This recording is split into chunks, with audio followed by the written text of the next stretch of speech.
તો સિડની નામની આ છોકરીને એક ડ્રેસ બહુ ગમે છે. હવે એનો ફોટો પાડીને પોતાની ફ્રેન્ડને મોકલે છે પૂછવા કે આ ડ્રેસ હું લઉં કે ન લઉં.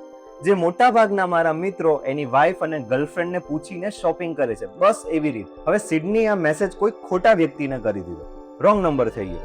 હવે સામેથી થોડી વારમાં એક રિપ્લાય આવ્યો કે મને એવું લાગે છે કે આ મેસેજ તમે ખોટા વ્યક્તિને કરી દીધો છે, છતાં મારી વાઈફ ઘરે નથી જે તમને કહી શકે કે આ ડ્રેસ સારો છે કે નથી સારો, પરંતુ મને અને મારા બાળકોને આ ડ્રેસ બહુ ગમ્યો છે, તમારે લેવો હોય તો તમે લઈ શકો છો.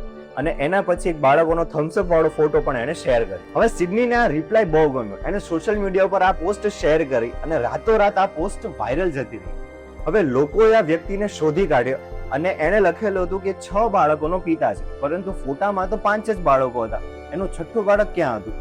પછી જાણ થઈ કે એનું છઠ્ઠું બાળક કેન્સરથી પીડાતું હતું અને હોસ્પિટલમાં એડમિટ હતું. હવે લોકોએ એની મદદ કરવાની ઈચ્છા વ્યક્ત કરી અને ફંડ રેઝ ઊભું કર્યું, ક્રાઉડ ફંડિંગ કર્યું અને થોડાક જ દિવસોમાં $60,000 થી $70,000 એને પૈસા ભેગા કર્યા અને આ વ્યક્તિને આપ્યા અને એ પૈસાથી આ બાળકનો જીવ બચી ગયો અને સુખ શાંતિથી રહેવા લાગ્યા.